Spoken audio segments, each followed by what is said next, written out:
conference room at NBC's Rockefeller Center studios held exactly 47 people when J.D. Vance walked through the door carrying nothing but a slim leather portfolio and the quiet confidence of someone who'd spent weeks preparing for a fight his opponent didn't know was coming. The fluorescent lights hummed overhead, reflecting off the polished mahogany table that separated two podiums positioned 12 feet apart, a distance that would prove meaningless once the intellectual demolition began.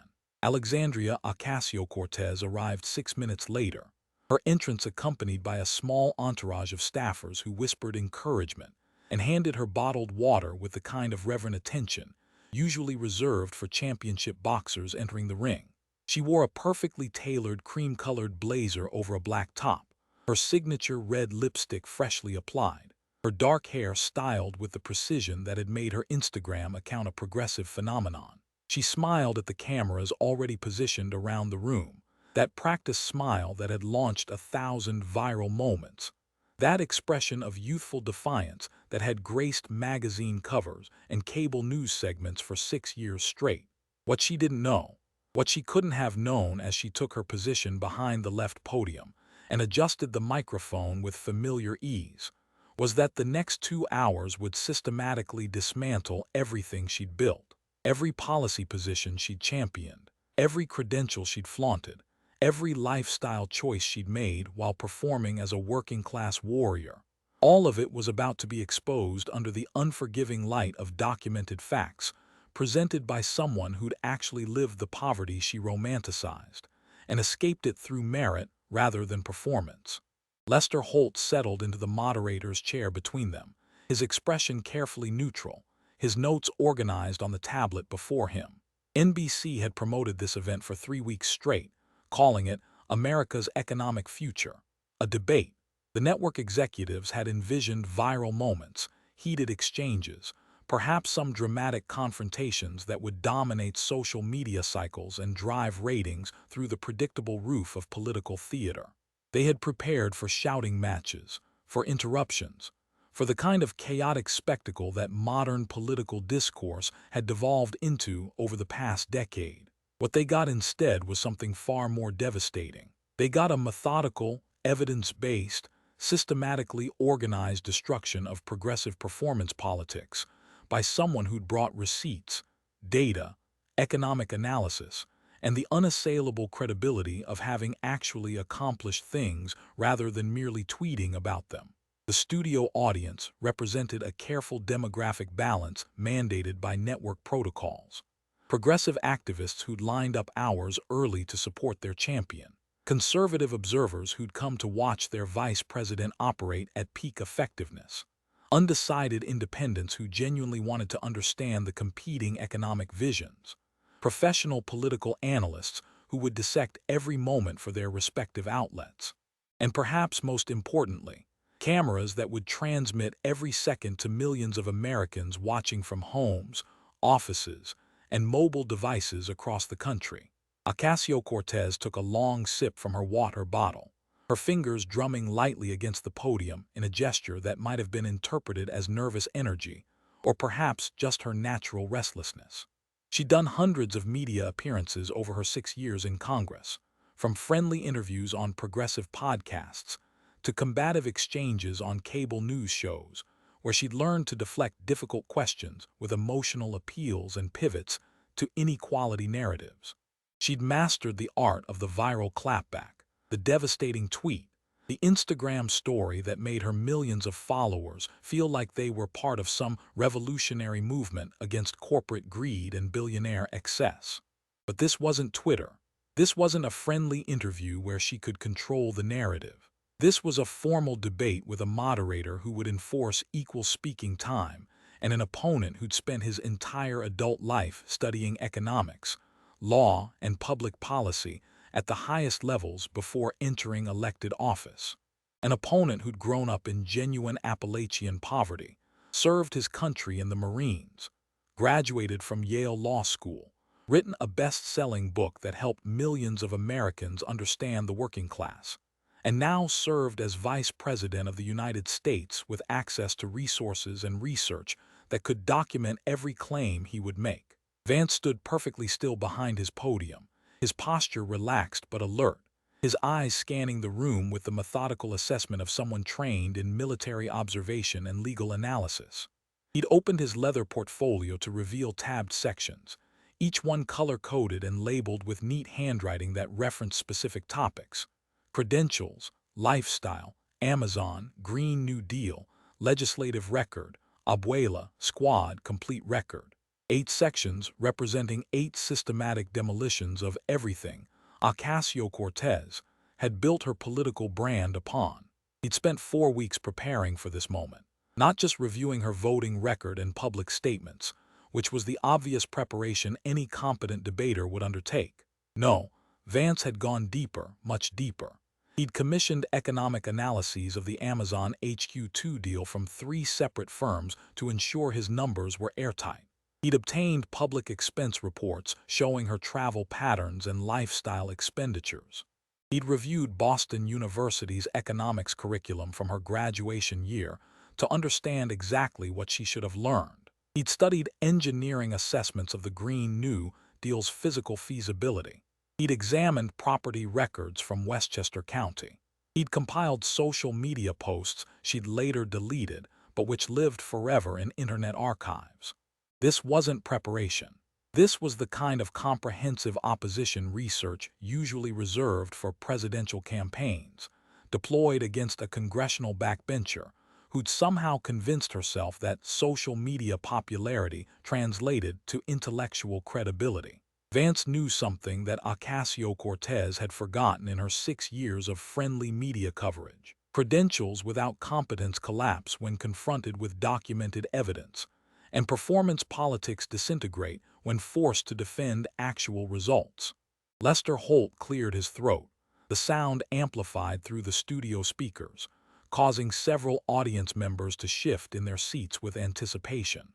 The moment had arrived, and everyone in that room could feel the tension, that electric anticipation that precedes significant events, though only Vance truly understood how significant this would become. Good evening and welcome to this special NBC event, America's Economic Future. A debate, Holt began, his voice carrying the practiced gravitas of decades in broadcast journalism. Tonight, we have Vice President J.D. Vance and Congresswoman Alexandria Ocasio-Cortez here to discuss competing economic visions for America's future. We'll cover topics including job creation, the Green New Deal, tax policy, and economic opportunity. Each participant will have 3 minutes for opening statements, followed by moderated discussion. Vice President Vance won the coin toss and elected to speak second. Congresswoman Ocasio-Cortez, your opening statement, please. Ocasio-Cortez smiled, that camera-ready smile that had been perfected through thousands of Instagram stories and television appearances. She gripped the podium with both hands, leaning forward slightly in a gesture of earnest connection that her media consultants had helped her develop.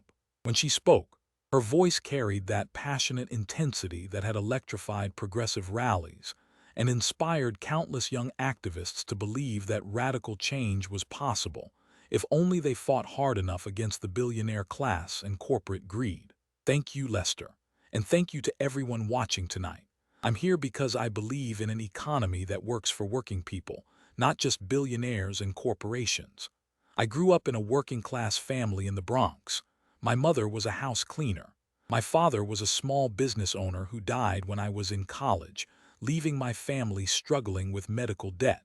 I worked as a bartender and waitress to help my mother fight foreclosure. I know what it's like to worry about paying rent, to work 2 jobs and still struggle to make ends meet, to feel like the system is rigged against ordinary people while the wealthy get richer. She paused for effect, her expression shifting to determined resolve, hitting all the emotional beats her team had prepared. When I got elected to Congress, I didn't forget where I came from. I've fought every single day for working families, for Medicare for all, for the Green New Deal, for good-paying jobs that can support families, for tax justice that asks billionaires to pay their fair share. I've stood up to corporate power, to Wall Street, to the fossil fuel industry, to everyone who puts profits over people. And I've done it while facing constant attacks from the right wing, because they know that our movement threatens their ability to exploit working people. Her voice rose with practiced passion, her hands gesturing for emphasis.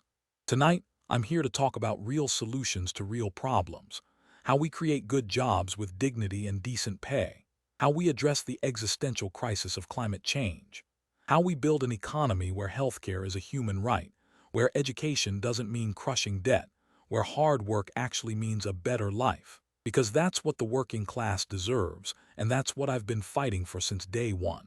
The progressive activists in the audience erupted in enthusiastic applause, some rising to their feet, their support for their champion evident and vocal. Ocasio-Cortez smiled and nodded, acknowledging their support with the ease of someone who'd grown accustomed to such adulation. This was her element. This was what she excelled at. Emotional appeals, passionate delivery, the performance of working-class solidarity that had made her a progressive icon despite living in a luxury apartment and attending events where tickets cost more than her constituents earned in months. But as the applause died down and Lester Holt turned to the other podium, something shifted in the room's atmosphere. The temperature seemed to drop several degrees as J.D. Vance stepped closer to his microphone, his expression calm but with that slight smile, that knowing look of someone who'd been waiting patiently for their opponent to finish digging their own grave before he buried them in it with evidence, data, and the unassailable credibility of actual accomplishment. Congresswoman Ocasio-Cortez, that was a very moving opening statement, Vance began, his voice measured and controlled, each word carefully chosen and precisely delivered. Very passionate, very emotional, very well rehearsed. I'm sure your media team worked hard on it, but here's the fundamental problem with everything you just said. And I say this as someone who actually grew up in poverty, not the kind you perform on Instagram from your luxury apartment, but actual grinding poverty in Appalachia, where my mother was addicted to heroin, and I slept on my grandparents' couch in a house that barely qualified as habitable. He opened his portfolio, pulling out the first tabbed section with deliberate slowness. You talked about your working-class background, so let's examine that claim with actual facts instead of emotional narratives. You grew up in Yorktown Heights in Westchester County, New York. Let me tell you about Westchester County for those who aren't familiar. It's one of the wealthiest counties in America. The median household income when you were growing up there was over $90,000. Your father was an architect. Your family owned a home in a neighborhood where properties were valued at over $400,000 in the 1990s. You attended Yorktown High School, which is consistently rated one of the top public schools in New York State. Vance looked directly at her, his expression hardening. That's not working class, Congresswoman. That's upper-middle class suburban privilege. You had advantages that millions of Americans never get. A stable home, good schools, college-educated parents, a neighborhood with excellent public services. Those are privileges, not struggles. And there's nothing wrong with having those privileges, but there's everything wrong with appropriating working-class identity for political gain when you didn't live it. He pulled out more documents, spreading them on his podium. You graduated from Boston University in 2011 with degrees in economics and international relations. BU's tuition at that time was approximately $42,000 per year. Total cost of attendance over 4 years, nearly $200,000. Most working-class families can't afford that without crushing debt. But you graduated, which means somehow that education got paid for. So let's be clear. You had opportunities that actual poor kids don't get. Vance's voice remained calm, but each word landed with devastating precision. Now let's contrast that with my background, and I share this not to claim victim status, but to establish credibility on what poverty actually looks like. I grew up in Middletown, Ohio, and Jackson, Kentucky. My mother was addicted to drugs. My biological father was absent. I lived with my grandparents, Mama and Papa, in a small house in a declining industrial town where the economy had collapsed and hope was scarce. We were poor, actually poor. Food insecurity poor, utility shut-off poor, violence and instability poor. Not my dad was an architect in Westchester poor. He pulled out a worn copy of his book, Hillbilly Elegy, holding it up for the cameras. I joined the Marines to escape that poverty because I saw no other path. The Marines taught me discipline, gave me purpose, showed me that merit and hard work could overcome circumstances. I used the GI Bill to attend Ohio State University, where I worked multiple jobs while studying. Then I got into Yale Law School, where I studied under some of the finest legal minds in America, clerked for a federal judge, and practiced law at a major firm. I actually used my education professionally before entering politics. Vance set the book down carefully. Then I wrote this book, which spent multiple weeks on the New York Times bestseller list and helped millions of Americans understand the working class, understand poverty, understand the cultural and economic factors that trap people in cycles of despair. That book came from lived experience, from academic rigor, from genuine understanding. It wasn't performance. It was truth. He paused, letting that sink in. After that, I went into business, into venture capital, where I invested in companies that created actual jobs in Ohio and Kentucky, in the communities I came from. I didn't just talk about helping working people. I brought capital and opportunity to places that desperately needed both. Then I ran for Senate, served the people of Ohio, passed actual legislation, and now I'm Vice President of the United States. At every single stage of my life, I've delivered results, not tweets. Vance turned his attention back to Ocasio-Cortez, his expression one of professional contempt. Now let's examine your record. You got your economics degree in 2011. Then you bartended and waited tables for 8 years, which is honest work that I genuinely respect, but it's not economics work. You didn't work as an economist, didn't work in finance, didn't apply your education professionally. Then in 2018, you won an election by defeating Joe Crowley in a primary, a genuine political accomplishment. And then, Congresswoman, you spent the next 6 years proposing economically impossible policies, killing jobs in your own district, building a social media brand, and accomplishing exactly 0 legislative victories. He gestured to his organized portfolio. So let's have an honest discussion about what actually helps poor people versus what makes you popular on Instagram and generates campaign donations from wealthy progressives in Brooklyn and San Francisco. Because I've lived both poverty and success. I've experienced what it's like to have nothing and worked my way to something through merit, education, and accomplishment. You've performed poverty while living in luxury, appropriated working-class identity while enjoying elite privileges, and confused social media engagement with actual governance. The room had gone completely silent. The progressive activists who'd been cheering moments earlier sat frozen, their expressions shifting from enthusiasm to uncertainty. The conservative observers allowed themselves small, satisfied smiles, recognizing that their vice president had just done in 3 minutes what the media should have done years ago. Hold Ocasio-Cortez accountable for the gap between her brand and her reality. Ocasio-Cortez's smile had vanished. Her fingers gripped the podium tightly, her knuckles whitening with tension. Her media training had prepared her for hostile interviews, for difficult questions, for right-wing attacks. But nothing had prepared her for this. A systematic, evidence-based dismantling of her entire political identity by someone whose credentials and accomplishments were so far beyond hers that any comparison exposed the vast gulf between performance and substance. Lester Holt shifted uncomfortably in his chair, recognizing that his carefully planned civil debate had just transformed into something else entirely. This wasn't going to be an exchange of competing policy visions, with both sides making valid points that thoughtful viewers could weigh and consider.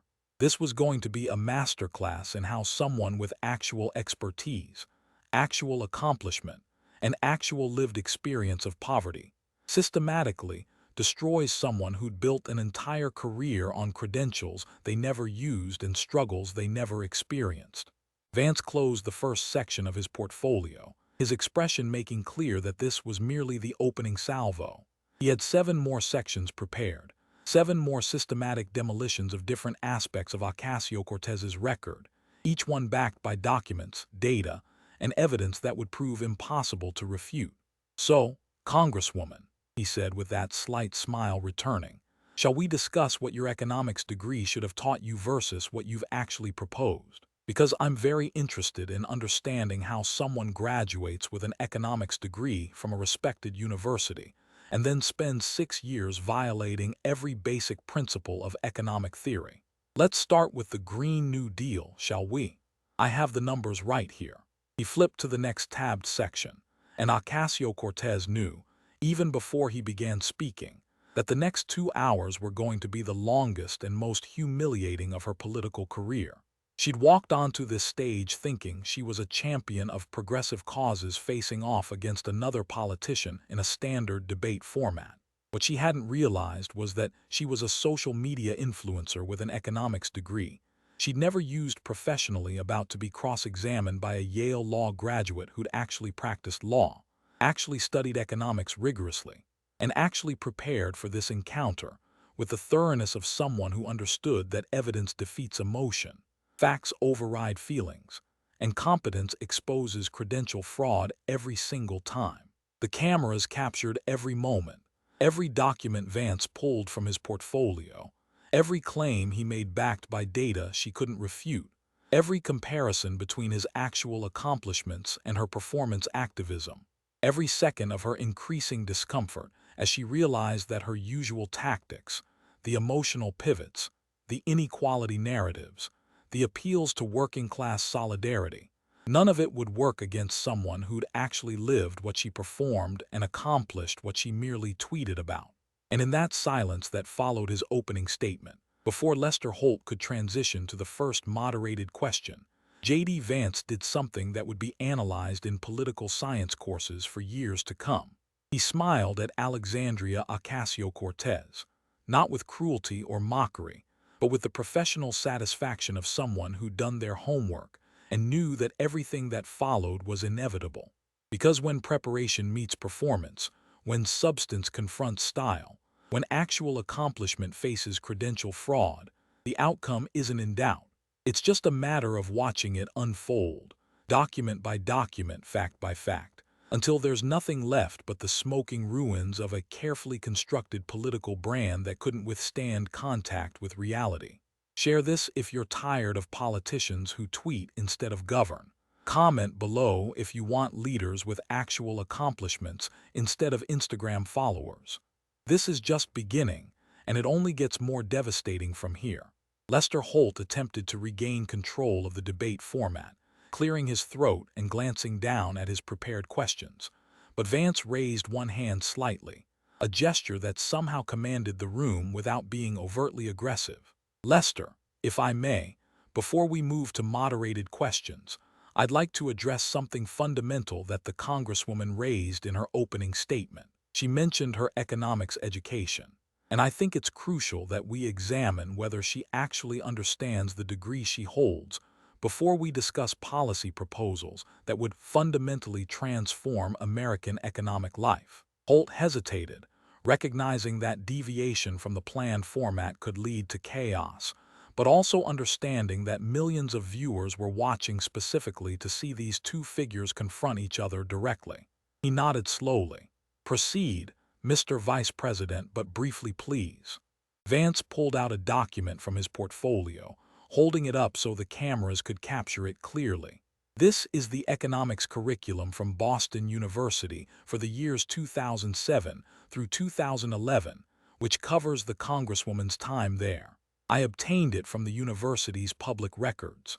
Let me read some of the courses required for an economics degree: macroeconomic theory, microeconomic analysis, econometrics, public finance, international economics, and economic development. He set the document down, his expression serious. These are rigorous courses taught by serious economists. They cover supply and demand, opportunity costs, trade-offs, fiscal and monetary policy, market efficiency, the role of incentives in economic behavior. These are fundamental concepts that every economics student must master to graduate. So, Congresswoman, let me ask you directly. When you proposed the Green New Deal, which we'll examine in detail shortly, did you apply any of the principles from your macroeconomic theory coursework? Did you calculate opportunity costs? Did you analyze trade-offs? Did you consider market incentives? Ocasio-Cortez straightened, her media training kicking in as she prepared to deflect. The Green New Deal is about addressing the existential crisis of climate change while creating millions of good-paying jobs. That's not what I asked, Vance interrupted gently but firmly. I asked whether you applied basic economic principles from your education to your policy proposal. Let me be more specific. In public finance, which you studied, there's a fundamental concept. You cannot spend more money than you have access to without either raising revenue through taxation, borrowing, or printing money with consequent inflation. The Green New Deal, by the most conservative estimates, would cost $51 trillion over 10 years. Current federal revenue is approximately $4.5 trillion per year, or $45 trillion over 10 years. Your proposal costs more than all federal revenue. Did your public finance coursework not cover this basic arithmetic problem? He pulled out more documents. Or let's discuss microeconomic analysis, which examines how individuals and firms make decisions based on incentives. You opposed Amazon HQ2 in your district, which would have brought 25,000 jobs. The incentive structure was clear. New York offers tax incentives. Amazon brings jobs. Those jobs create more economic activity and net revenue increases. But you opposed it, calling the incentives a giveaway. Did your microeconomics courses not teach you that tax incentives aren't cash transfers, but rather foregoing revenue that wouldn't exist without the deal? Vance's voice carried genuine bewilderment. Here's what troubles me, Congresswoman. You spent 4 years studying economics at a respected institution. You received a degree that required mastering complex theoretical and applied concepts. And then you entered Congress and proposed policies that violate basic principles any undergraduate economics student should understand. You either didn't learn the material, didn't understand it, or chose to ignore it for political convenience. Which is it? Ocasio-Cortez's face flushed with anger and embarrassment. I use my economics education every day to understand how the system is rigged against working people. Stop! Vance held up his hand again. The system isn't rigged in the way you use that term. That's political rhetoric, not economic analysis. Are there market failures? Yes. Are there information asymmetries? Absolutely. Do we need regulatory intervention in certain cases? Of course. These are legitimate economic concepts that your education covered. But saying the system is rigged isn't economics. It's a slogan. He flipped to another section in his portfolio. Let me show you what using an economics education actually looks like. When I worked in venture capital, I analyzed companies using discounted cash flow models, assessed market structures, evaluated competitive advantages, and calculated risk-adjusted returns. That's applied economics. When I wrote Hillbilly Elegy, I incorporated research on labor economics, human capital theory, and economic mobility. That's using economic concepts to understand social problems. Vance pulled out what appeared to be academic papers. I've read studies by economists across the political spectrum. Larry Summers, Paul Krugman, Greg Mankiw, Christina Romer. Liberal economists, conservative economists, all of them rigorous thinkers who apply actual economic theory to policy questions. And you know what? They all, regardless of political leaning, have criticized your proposals as economically illiterate. Paul Krugman, who supports progressive policies, called your Green New Deal not realistic. Larry Summers, who served in Democratic administrations, said your proposals are not serious policy. He looked directly at her. When economists across the entire political spectrum agree that your proposals violate basic economic principles, that should tell you something. It should tell you that maybe, just maybe, you didn't actually learn what your degree was supposed to teach you, or you're ignoring it for political gain. Either way, it's a betrayal of the education you received, and the voters who trusted that education meant you understood economics. The audience sat in stunned silence. Several of the progressive activists looked uncomfortable, shifting in their seats as they watched their champion being systematically dismantled by someone who clearly understood economics at a far deeper level. The conservative observers were taking notes, recognizing that what they were witnessing was a template for how to confront credential fraud in politics. Ocasio-Cortez tried again. My economics education taught me to question the assumptions of traditional economics, to understand that markets don't serve everyone fairly. No, Vance's voice was sharper now. That's not what questioning assumptions means in economics. Questioning assumptions means examining whether your model accurately represents reality, whether your data is reliable, whether your methodology is sound. It doesn't mean rejecting math, ignoring costs, or proposing policies that violate basic constraints. He pulled out another document. Let me give you an example of actual economic debate. Economists disagree about whether minimum wage increases cause unemployment. There's legitimate debate about the empirical evidence. Some studies show small employment effects, others show larger effects. That's real economic discourse, examining data, testing theories, refining models. But nobody, and I mean nobody with a serious economics background, argues that you can spend $51 trillion when you only have $45 trillion in revenue without explaining where the additional $6 trillion comes from. Vance leaned forward. You had an economics degree from Boston University. That's a credential that should mean something. It should mean you understand supply and demand, opportunity costs, budget constraints, incentive structures, market efficiency, policy trade-offs. But your 6 years in Congress suggest you either never learned these concepts or you abandoned them the moment they became politically inconvenient. He gestured to his organized portfolio. I went to Yale Law School. I clerked for a federal judge. I practiced law at a major firm. When I cite legal precedent, I do it correctly. When I analyze constitutional questions, I apply legal reasoning properly. When I make legal arguments, they're based on actual jurisprudence. I use my education because I respect what it taught me and I respect the people I'm serving. You seem to view your economics degree as a credential to flash, without actually applying what it should have taught you. Ocasio-Cortez was visibly flustered now, her usual confidence shaken by the systematic exposure of the gap between her credentials and her competence. She opened her mouth to respond, but Vance wasn't finished. Here's the real tragedy, Congresswoman. Economics is a powerful tool for understanding how to help people escape poverty, how to create opportunity, how to design policies that actually improve lives. Your education gave you that tool. You could have used it to propose serious reforms, thoughtful regulations, targeted investments that acknowledge costs and trade-offs while genuinely helping working people. Instead, you've spent 6 years proposing fantasies that economists say won't work, killing jobs in your own district because you don't understand incentive structures, and building a social media brand around economic ignorance disguised as populism. He closed that section of his portfolio. So before we discuss specific policies, I wanted to establish this fundamental point. Having an economics degree doesn't make you an economist if you never use what it taught you. Credentials without competence is just expensive ignorance with a diploma. And your 6 years of proposals that violate basic economic principles prove you have the credential but lack the competence. Lester Holt saw his opportunity to redirect. Let's move to specific policy discussions. Congresswoman Ocasio-Cortez, you mentioned the Green New Deal in your opening. Vice President Vance has clearly prepared extensive analysis of that proposal. This seems like an appropriate time to examine it in detail.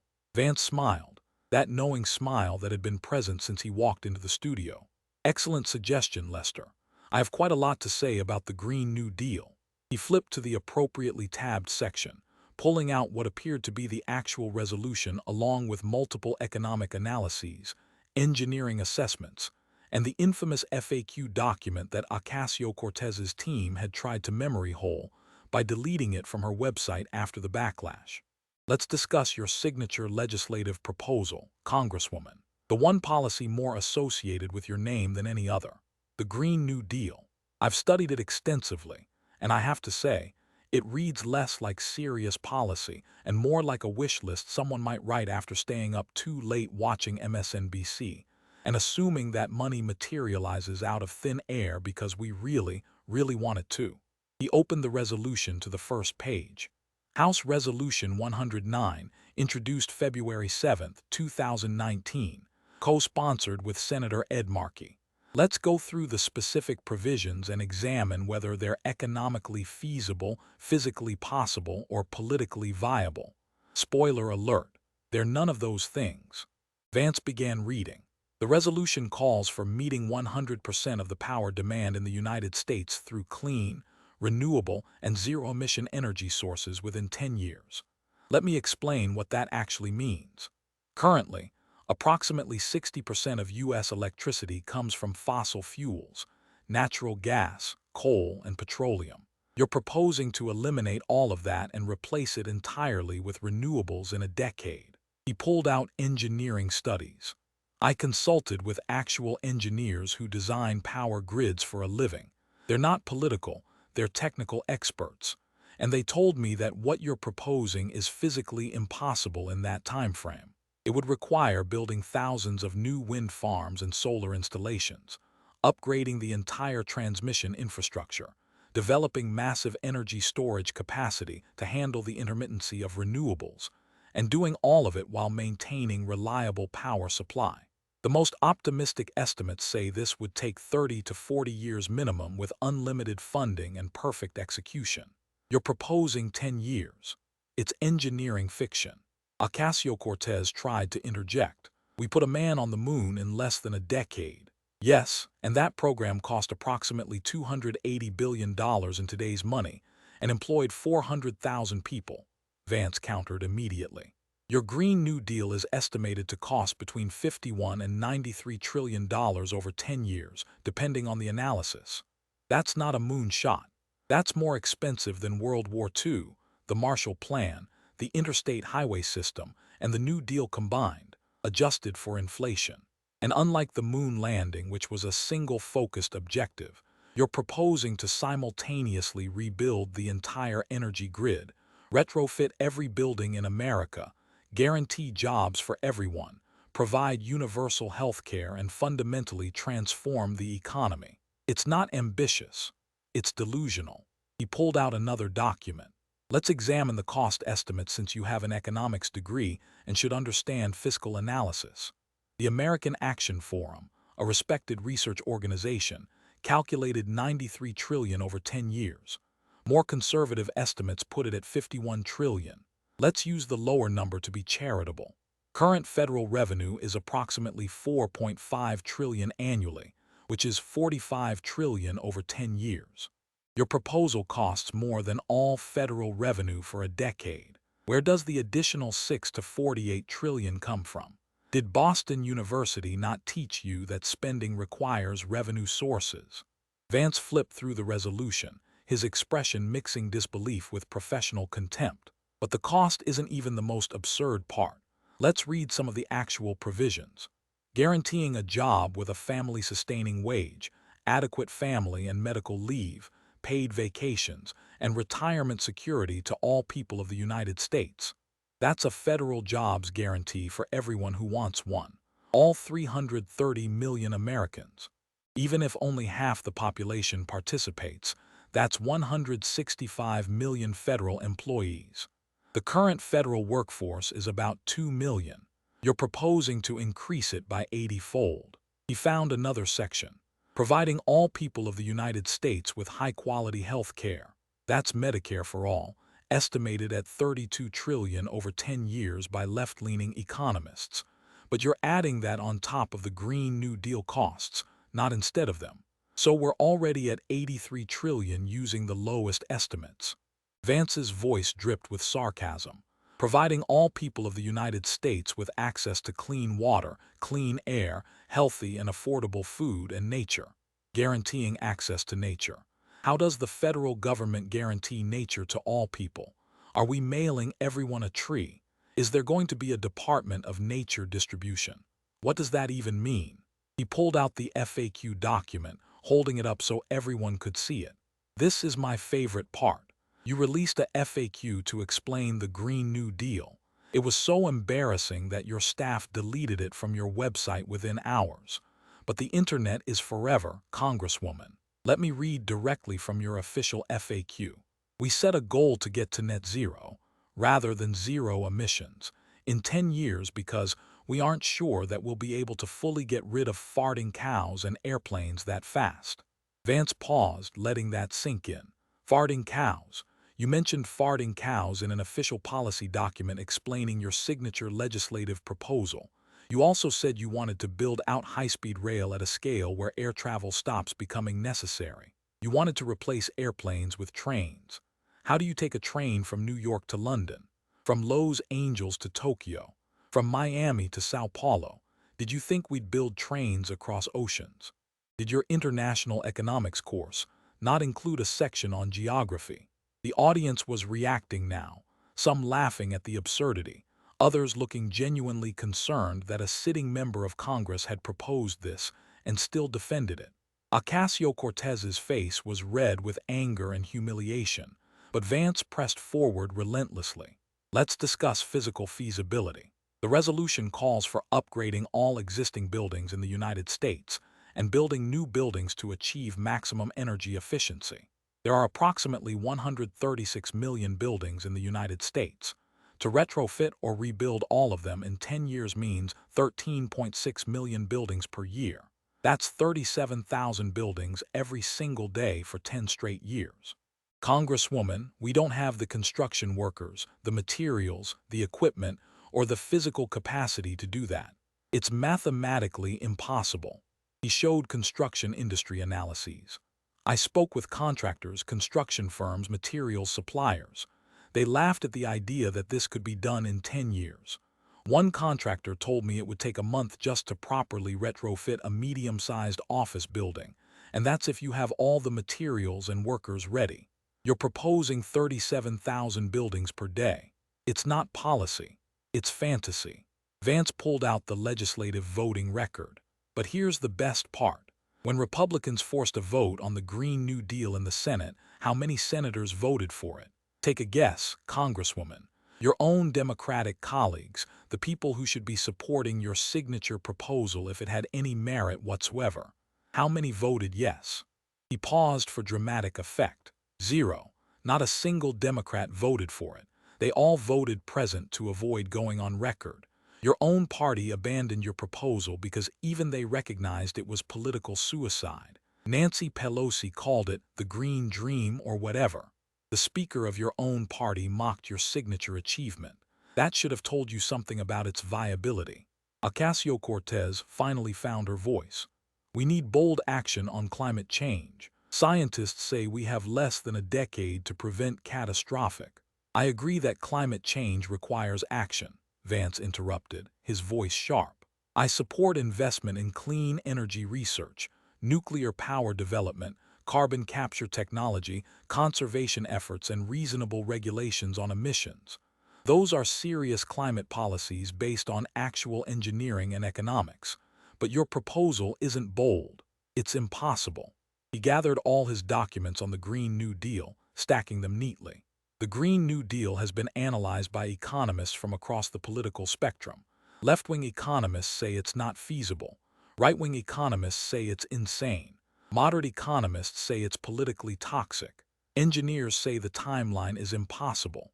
Your own party wouldn't vote for it, but you made it your signature issue, which tells us everything we need to know about your approach to policy. Vance looked directly at the cameras. You don't do cost-benefit analysis. You don't calculate realistic timelines. You don't consider physical constraints or economic trade-offs. You propose things that sound good on Twitter without caring whether they could actually work in reality. You prioritize social media engagement over serious policy development. That's not leadership. That's performance art disguised as governance. He turned back to Ocasio-Cortez. Your economics education should have taught you that resources are scarce, that trade-offs are real, that you can't have everything you want just because you want it. But the Green New Deal ignores all of that. It's a fantasy document that assumes unlimited resources, magical technology, and the suspension of basic economics. And the fact that you still defend it after economists and engineers have thoroughly debunked it shows that you value your brand over serious policy. The silence in the room was deafening. Even the progressive activists who cheered her opening statement sat quietly, unable to defend a proposal that had just been systematically torn apart by someone who'd actually done the math, consulted the engineers, and reviewed the economic analyses. Ocasio-Cortez looked like she'd been hit by a truck, her usual confidence completely shattered by the weight of evidence she couldn't refute. Lester Holt attempted to move forward. Let's shift to discuss economic development. Vice President, you mentioned the Amazon HQ2 situation earlier. Yes, let's definitely discuss that, Vance said, his voice taking on an edge of genuine anger. Because the Amazon HQ2 debacle might be the single clearest example of how someone with an economics degree who doesn't understand economics can destroy opportunity for the people they claim to represent. This isn't theoretical. This was real jobs for real people that the Congresswoman personally killed because she couldn't grasp basic economic concepts.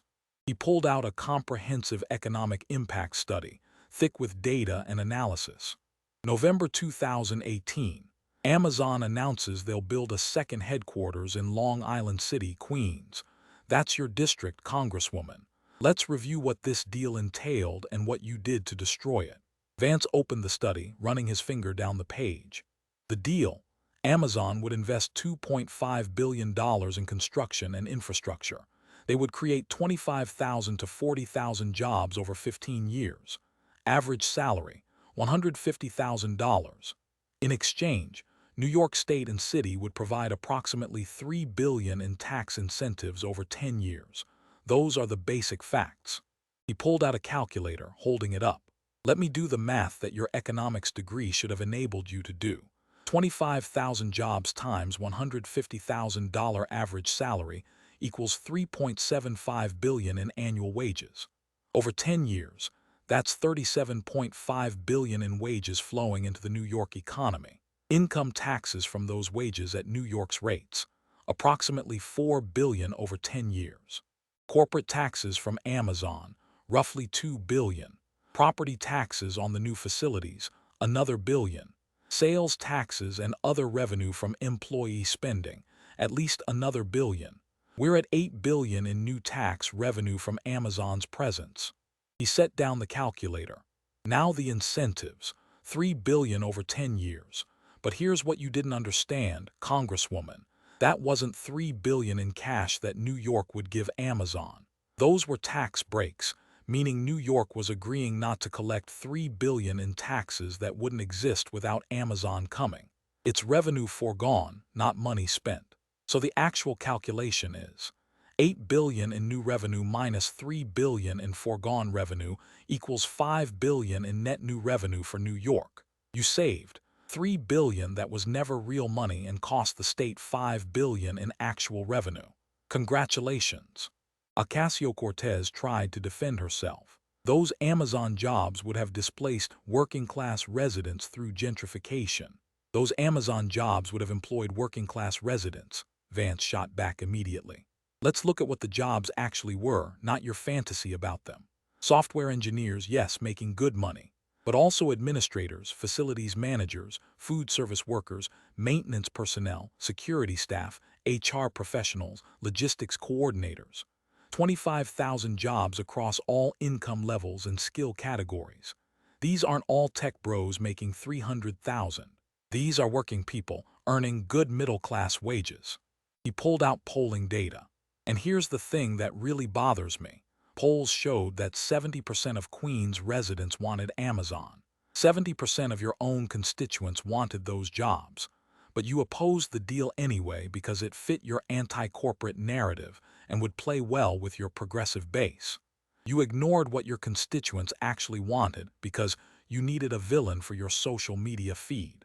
Vance's voice rose with genuine frustration. I worked in venture capital. I understand economic development. When you bring a major employer to an area, they don't just create their own jobs. They create an ecosystem.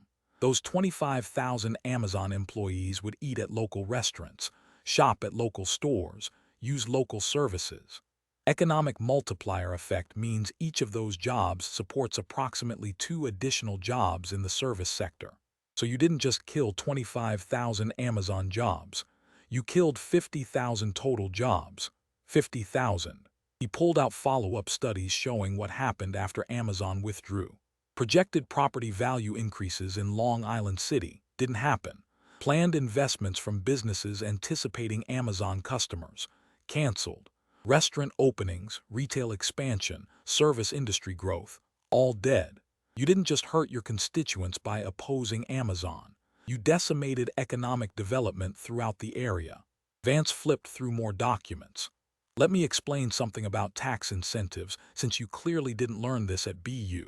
Tax incentives are tools to attract business investment that wouldn't otherwise occur.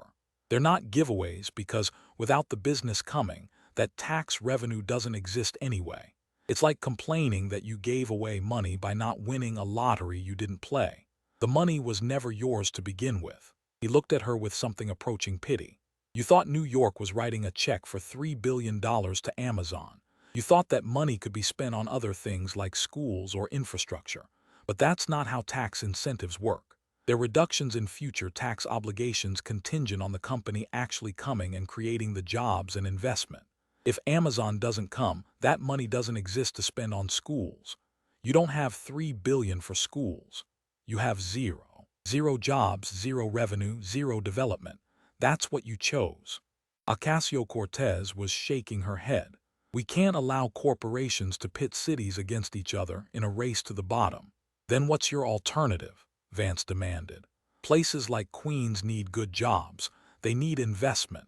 They need economic opportunity.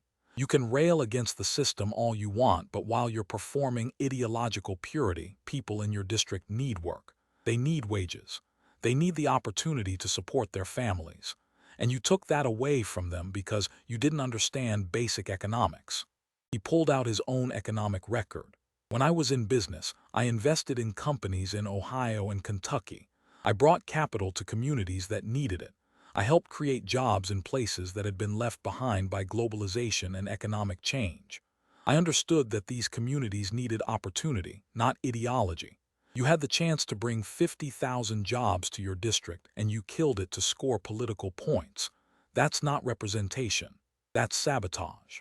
Vance gathered the Amazon materials, his expression one of genuine disgust. You graduated with an economics degree, but you don't understand how tax incentives work. You don't understand job multiplier effects. You don't understand economic development. You don't understand what your constituents actually need. And because of your ignorance disguised as principles, 50,000 jobs disappeared. Families that could have earned good livings got nothing. Small businesses that would have thrived serving those workers got nothing. The community lost billions in economic activity. Also, you could be the hero who stood up to Amazon on Twitter. He looked directly at the camera. This is what happens when you elect people who have credentials but no competence. Someone with an economics degree who doesn't understand economics. Someone who values social media performance over actual results. Someone who prioritizes ideological purity over practical benefits for their constituents. 50,000 jobs gone. $5 billion in net revenue lost. A community denied opportunity. All because one congresswoman didn't understand the very subject she supposedly studied for 4 years. The progressive activists in the audience were no longer applauding. Some were looking at their phones, presumably fact-checking Vance's claims and finding them accurate. The moderate observers were shaking their heads in disappointment. Even some of Ocasio-Cortez's own staffers looked uncomfortable, recognizing that there was no good defense against documented evidence of such a massive policy failure. Comment below if you remember when she killed these jobs. Share this with everyone who wants leaders who understand economics, not just perform activism. We're only halfway through this destruction. Vance took a long drink from his water bottle, letting the Amazon devastation sink in with the audience before moving to his next target. When he set the bottle down and reached for another tabbed section in his portfolio, his expression had shifted from professional disappointment to something harder, something more personal. This wasn't just about policy failures anymore. This was about hypocrisy at a level that exposed not just incompetence, but fundamental dishonesty about who Ocasio-Cortez actually was beneath the carefully constructed brand. Congresswoman, your entire political identity rests on being a champion of the working class, a fighter against inequality and elite privilege. So let's examine your actual lifestyle versus the image you project on social media. Let's look at how you actually live compared to the constituents you claim to represent. Because there's a gap, Congresswoman. A wide, expensive, luxurious gap that reveals everything about whether you're fighting for working people or performing for them, while enjoying elite privileges. He pulled out photographs of her apartment building, clear high-resolution images that showed the modern facade, the rooftop amenities, the upscale neighborhood context. You live at the Yards, a luxury apartment complex in Washington, D.C.'s Navy Yard neighborhood. Monthly rent, approximately $2,800. Let me describe what that rent pays for. Rooftop pool with panoramic city views, state-of-the-art fitness center, 24-hour concierge service, package room with refrigerated storage, pet spa, resident lounge, courtyard with grills, bike storage, parking garage. These aren't working-class accommodations, Congresswoman. This is luxury living. Vance pulled out comparison data, spreading the documents across his podium. The median rent in your district in Queens is approximately $1,800, and that's for family housing, not a solo luxury apartment. You pay more every single month for your personal living space than your constituents pay to house their entire families. But you tweet about housing inequality from your rooftop pool deck. You post about rent burdens while living in a building with a pet spa and concierge service. That's not solidarity with working people. That's elite living with working-class branding. He showed photographs compiled from her public social media posts and media appearances. Let's analyze your wardrobe since you've made it public by posting about it and appearing in fashion media. Industry analysts who track political fashion have estimated you regularly wear clothing worth thousands of dollars. Custom-tailored suits, $1,000 to $2,000 each. Designer accessories, hundreds of dollars per item. Eyeglasses, $600 to $1,000 designer frames. Professional styling, hundreds per session. You're photographed at expensive DC restaurants regularly. You travel first class according to public expense reports. You drive a Tesla, a $60,000 electric vehicle, while representing people who take the subway because they can't afford cars at all. Vance pulled out financial analysis. You make $174,000 per year as a member of Congress. That's a good salary, better than 90% of Americans.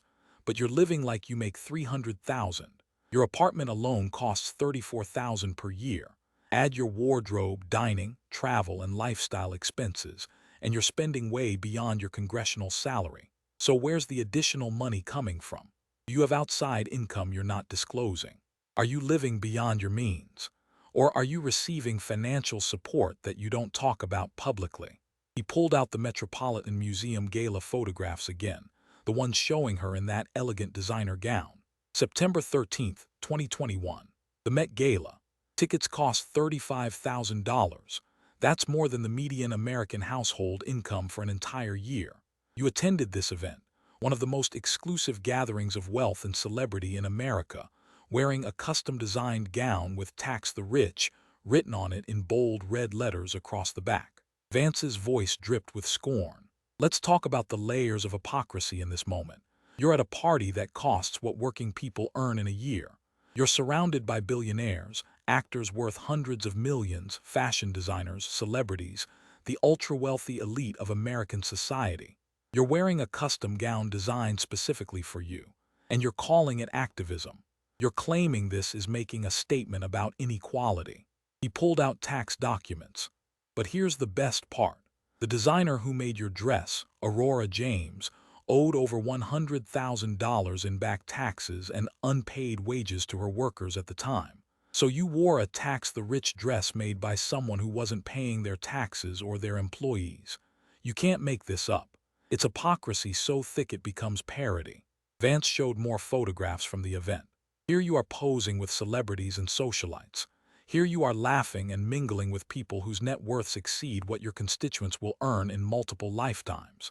Here you are participating in elite culture, enjoying elite access, living an elite lifestyle. And then you go on Twitter and Instagram and post about fighting inequality and standing with working people. You're not fighting the elite, Congresswoman. You've become the elite. You're just wearing a costume while doing it. He compared her lifestyle to his own background, his voice getting harder. I grew up sharing a bedroom with my sister in my grandparents' house in Middletown, Ohio. We didn't have a rooftop pool. We didn't have designer clothes.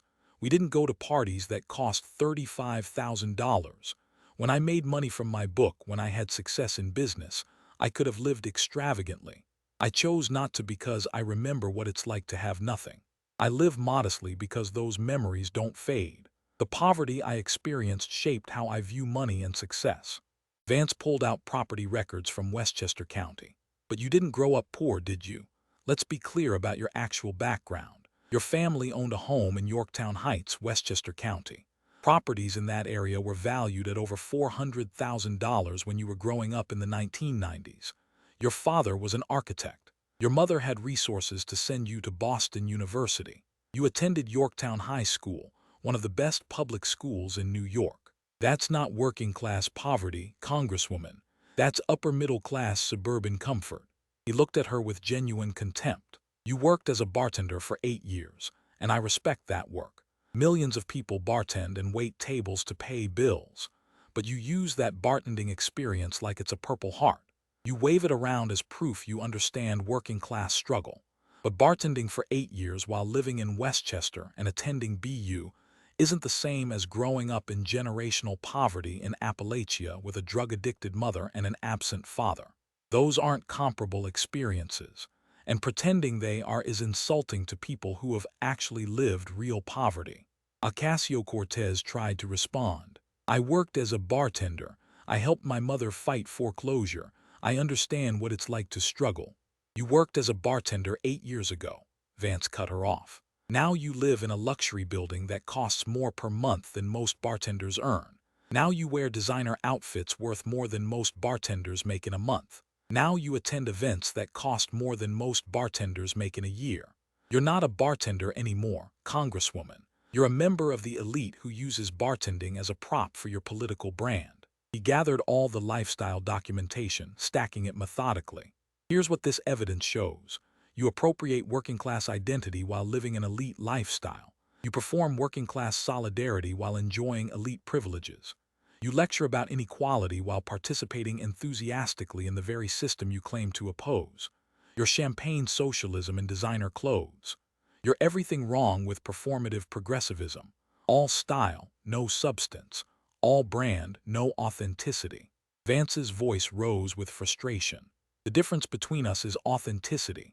I actually grew up poor, and I remember it viscerally. Every decision I make is informed by those experiences. I live modestly despite success because I understand the value of money and the struggles people face. You grew up middle class, worked a working class job briefly, and now live like the elite while performing as working class for political benefit. You're not representing the working class. You're appropriating their identity while living a lifestyle they can't afford. And that's fundamentally dishonest. He looked at the camera. America deserves representatives who are genuine, who live their values, who understand the people they serve because they've actually experienced what those people experience. Not performers who wear costumes and build brands while living in luxury. Ocasio-Cortez represents the worst of modern politics, using identity as a marketing tool while living a lifestyle that contradicts everything you claim to stand for. The audience sat in stunned silence. Some of the progressive activists looked betrayed, realizing that the champion they'd supported was not who they thought she was. The moderate observers were nodding in agreement, and Ocasio-Cortez sat behind her podium looking smaller somehow, diminished by the exposure of truths she'd successfully hidden behind social media filters and progressive rhetoric for 6 years. But Vance wasn't done. He had more sections in his portfolio, more evidence of hypocrisy and failure to present. And as he flipped to the next tab, his expression made clear that what came next would be even more personal, even more damaging.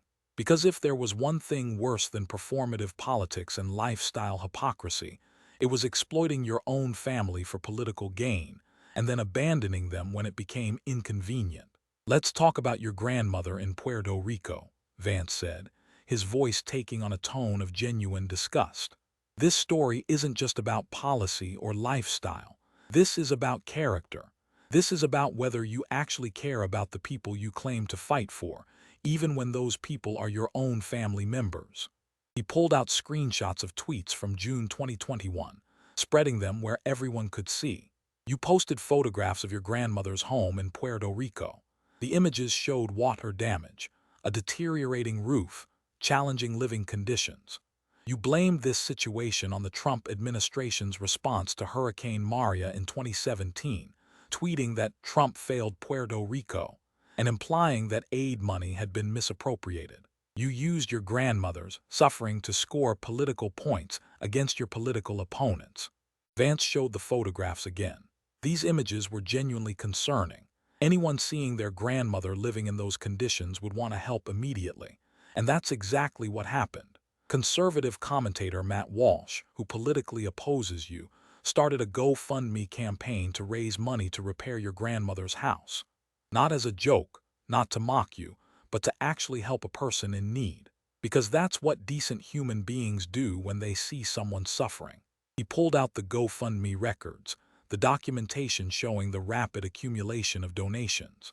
Within days, Americans from across the country donated over $100,000.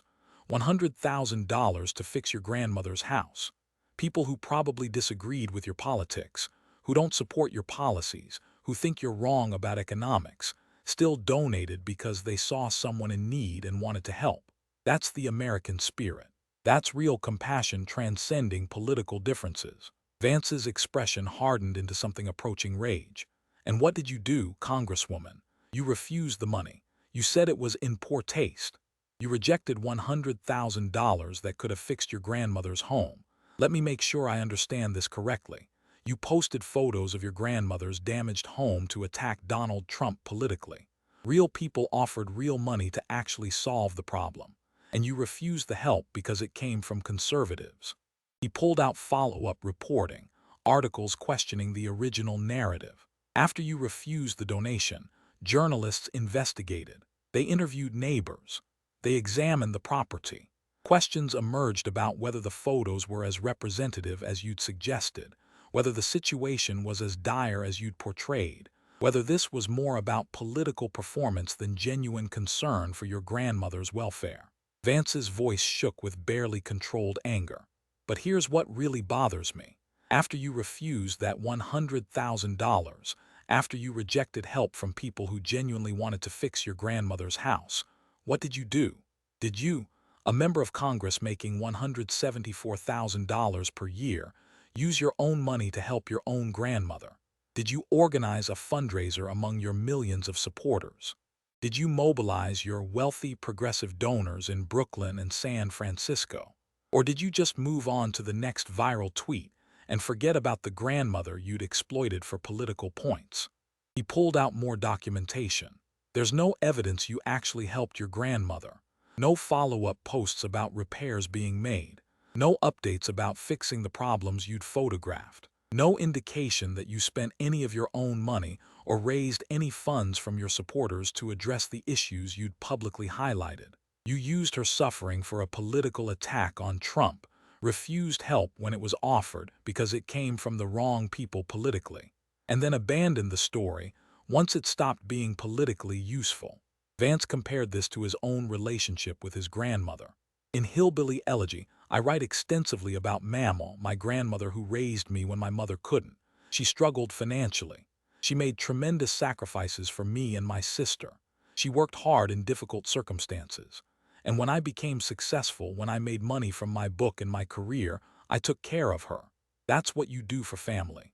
You don't use them for photo opportunities and political attacks. You help them, you support them. You take care of them because they took care of you.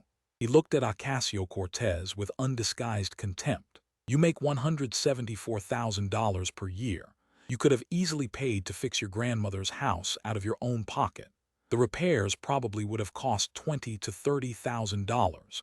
That's less than you spend on rent in a single year. You could have accepted the $100,000 from Americans who wanted to help regardless of political differences.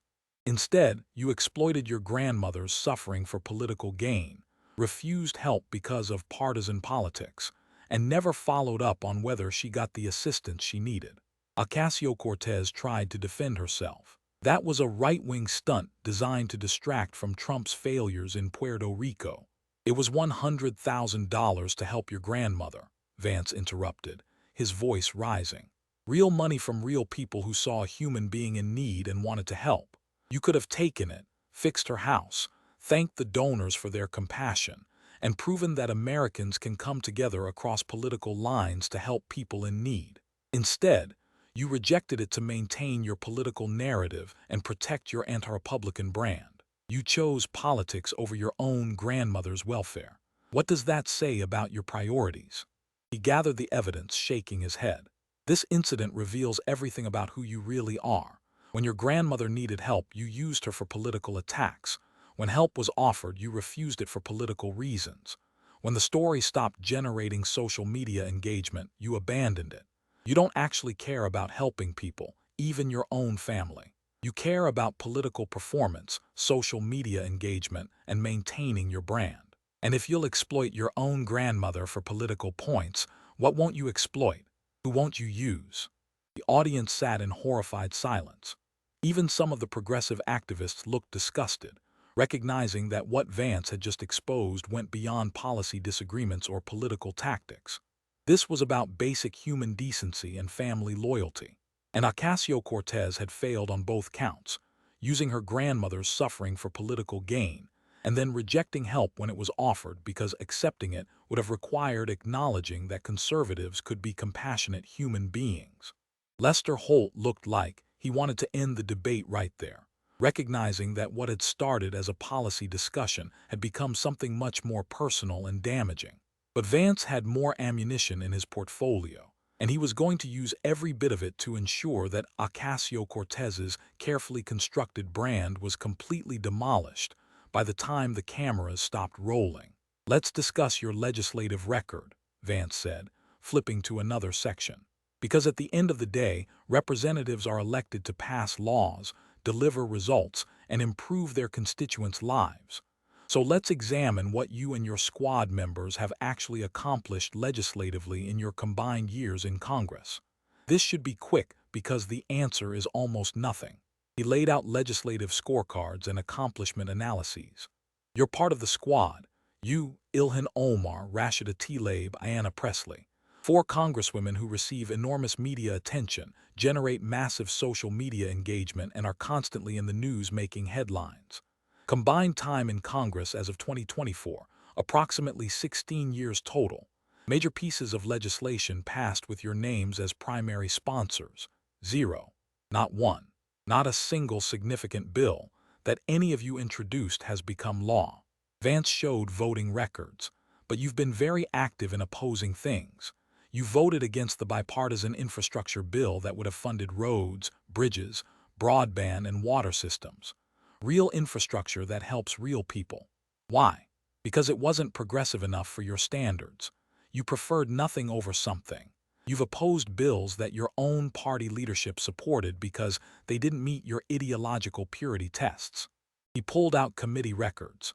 You've been removed from or not appointed to major committees because you can't work with others. You've antagonized your own party leadership. Nancy Pelosi openly mocked your proposals. Chuck Schumer ignores you. You're backbenchers in your own party because you're more interested in Twitter fights than legislative work, more focused on media appearances than actually governing. Vance compared their record to his own. I've been in office less time than your squad collectively, and I've accomplished more. As a senator, I worked across the aisle, passed legislation, brought investment to Ohio. Now as vice president, I'm actually governing, actually implementing policy, actually delivering results. What have you done? You've tweeted. You've given speeches. You've proposed impossible policies that your own party rejected, but you haven't passed laws. You haven't delivered tangible benefits for your districts. You haven't governed. He showed district data, economic and social metrics from each squad member's constituency. Let's look at your districts. AOC's NY14, still struggling economically, especially after you killed Amazon. Omar's MN5, crime has increased significantly. Tlaib's Me12 hasn't seen the promised economic revitalization. Presley's MA7, doing okay, but that's Boston, which was thriving before she arrived. None of your districts have meaningfully improved under your representation. Vance pulled out social media statistics. But you know what you have accomplished? Social media engagement. AOC has 8.7 million Twitter followers. Omar has 3 million. T-Labe has 1.5 million. Presley has 700,000. Combined, nearly 14 million followers. You know how many significant laws you've passed? 0. That's quite a ratio. 14 million followers, 0 legislative accomplishments. You're influencers who happen to hold elected office, not legislators who happen to use social media. He looked directly at the camera. The squad represents everything wrong with modern politics. They're activists masquerading as legislators. They're performers pretending to govern. They're excellent at generating outrage on social media, terrible at delivering outcomes for constituents. They prioritize ideological purity over practical progress, social media engagement over legislative success, national brand building over local representation. Vance turned back to Ocasio-Cortez. You and your squad have been in Congress for a combined 16 years. You've passed 0 major legislation. You've delivered 0 significant wins for your constituents. You've accomplished nothing tangible that has improved people's lives. But you've generated millions of social media interactions, appeared on countless podcasts, been featured in magazines, and built impressive personal brands. Congratulations. You've perfected the art of accomplishing nothing loudly while convincing people you're revolutionary. Ocasio-Cortez tried to defend the squad's approach.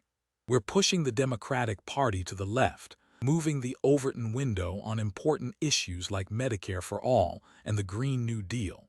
Moving the Overton window doesn't help your constituents pay their bills, Vance cut her off sharply. It doesn't fix potholes in their streets. It doesn't improve their schools. It doesn't create jobs in their communities. Governing helps people. Passing laws helps people. Delivering tangible results helps people. You don't do any of that. You tweet. You give speeches. You appear on friendly podcasts where no one challenges you. But you don't govern. He gathered the legislative scorecards. After 6 years in Congress, what can you point to as a concrete accomplishment? What law bears your name? What program did you create? What problem did you solve for your constituents? The answer is nothing. You killed 25,000 Amazon jobs, opposed infrastructure investment, proposed fantasies that went nowhere, and built a social media following. That's not representation. That's performance art at the expense of the people who elected you expecting actual results. Lester Holt was running out of ways to redirect this systematic destruction. Every topic he tried to introduce became another opportunity for Vance to expose failures, hypocrisy, or incompetence. The debate had become less a discussion of competing visions and more a prosecutorial cross-examination where every answer Ocasio-Cortez attempted to give was immediately countered with documented evidence that undermined her position. Let's do a comprehensive review of your entire career in Congress, Vance said, standing up slightly and gathering all his materials into one comprehensive presentation. Because I want to make sure that everyone watching understands exactly what 6 years of representation by Alexandria Ocasio-Cortez has actually meant. Not the social media highlights, not the viral moments, not the progressive mythology, the actual documentable record of what you've done and what you've failed to do. He organized his documents chronologically. June 2018, you win a primary against Joe Crowley, a 10-term incumbent. It was a genuine political upset. The media crowned you the future of progressive politics. You were 28 years old, charismatic, social media savvy. You had momentum, you had attention, you had an opportunity. Let's see what you did with it. Vance moved through the timeline methodically. January 2019, you take office. Within weeks, you propose the Green New Deal, a $93 trillion fantasy that economists across the spectrum reject and your own party refuses to vote for. Your signature legislation is dead on arrival because it's economically impossible and politically toxic. That sets the tone for everything that follows. Ambitious rhetoric, impossible proposals, 0 results. He continued. November 2018, before you even take office, you lead opposition to Amazon HQ2. February 2019, Amazon withdraws, you celebrate on social media. You've killed 25,000 direct jobs and 25,000 indirect jobs in your district. Your constituents opposed you. They wanted those jobs, but you needed a corporate villain for your brand. First major action, economic sabotage. Vance pulled out the Met Gala photos again. September 2021, Met Gala. $35,000 party, custom designer dress, tax the rich slogan. The hypocrisy becomes undeniable to anyone paying attention. You're not fighting the elite. You've joined them. You're just wearing progressive slogans while participating in elite culture. He showed the grandmother evidence. June 2021, you exploit your grandmother's suffering for political points. Americans offer $100,000 to help. You refuse because they're conservatives. You never follow up. You abandon your own grandmother for political performance. Classic AOC, performance over people. Vance laid out the complete legislative record. 6 years in Congress. Major legislation passed, 0. Bills with your name that became law, 0.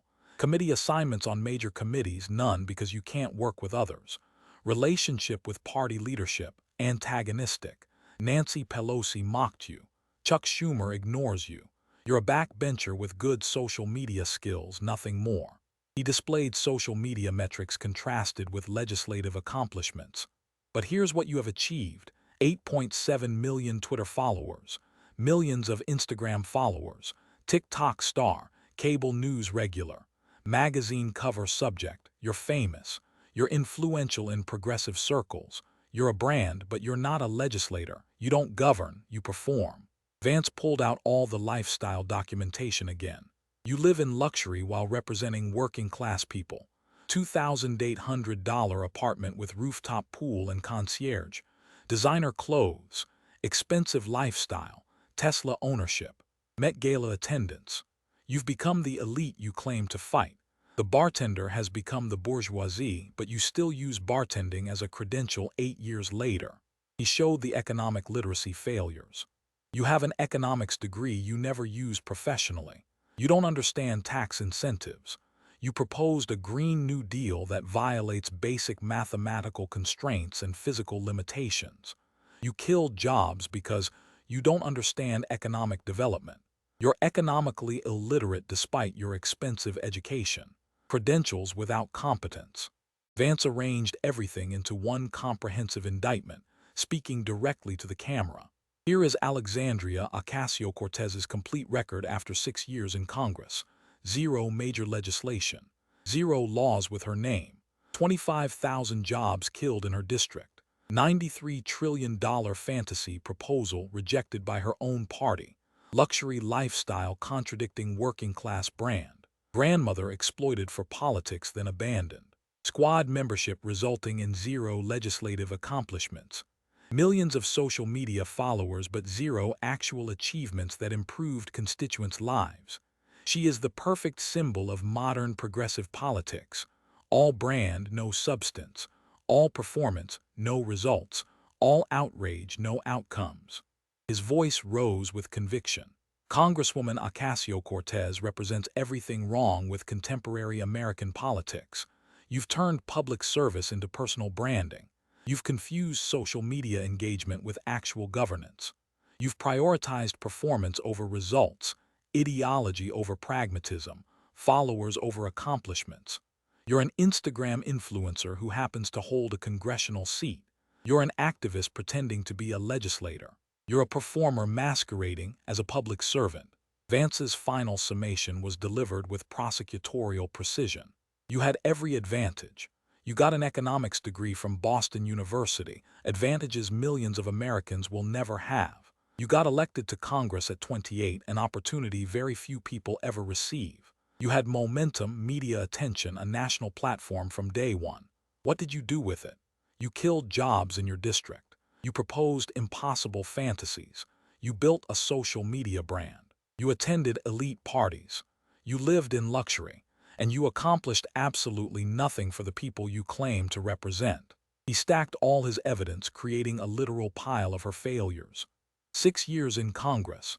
Zero legislative accomplishments, negative economic impact on your district, massive hypocrisy between your brand and your lifestyle, exploitation of family for political gain, complete failure to deliver any tangible results for constituents. But you're famous, you have followers, you're a brand, and that's all you actually care about. The brand, not the work, the performance, not the results, the engagement, not the governance. Vance looked directly at Ocasio-Cortez for his final statement. America deserves better than this. We deserve leaders who govern, not perform, who deliver results, not tweets, who pass laws, not post content, who understand economics, not just economic slogans, who actually help people instead of using them for political theater. And you, Congresswoman, are the opposite of what we need. You are all style, no substance, all brand, no achievement, all performance, no results. And your 6-year record proves it beyond any reasonable doubt. The room sat in absolute, suffocating silence. Alexandria Ocasio-Cortez looked like she'd been intellectually and politically demolished, because she had been. Her usual confidence had completely evaporated. Her practiced responses had failed against documented evidence. Her emotional appeals had been insufficient against rigorous analysis. She'd been exposed as exactly what Vance claimed, a performer with credentials she never used, proposing policies she didn't understand, living a lifestyle that contradicted her brand, and accomplishing nothing tangible in 6 years of representation. Lester Holt looked stunned, unsure how to proceed after witnessing such a complete systematic destruction. The audience processed what they'd seen. 2 hours of evidence-based prosecution of everything Ocasio-Cortez represented, delivered by someone whose credentials, accomplishments, and authentic background were so far beyond hers that any comparison was devastating. The debate ended not with closing statements but with exhaustion. Ocasio-Cortez had nothing left to say, no defense against the mountain of evidence Vance had presented. She'd been systematically dismantled, her record exposed, her hypocrisy documented, her failures cataloged, and everyone watching knew they'd witnessed something significant. The moment when progressive performance politics confronted actual conservative governance and collapsed under the weight of its own contradictions. Share this with everyone tired of social media politicians. Comment if you want leaders who deliver results, not tweets. Like if you believe substance should defeat style. Because this debate proved that when authentic accomplishment confronts performative activism, accomplishment wins decisively every single time.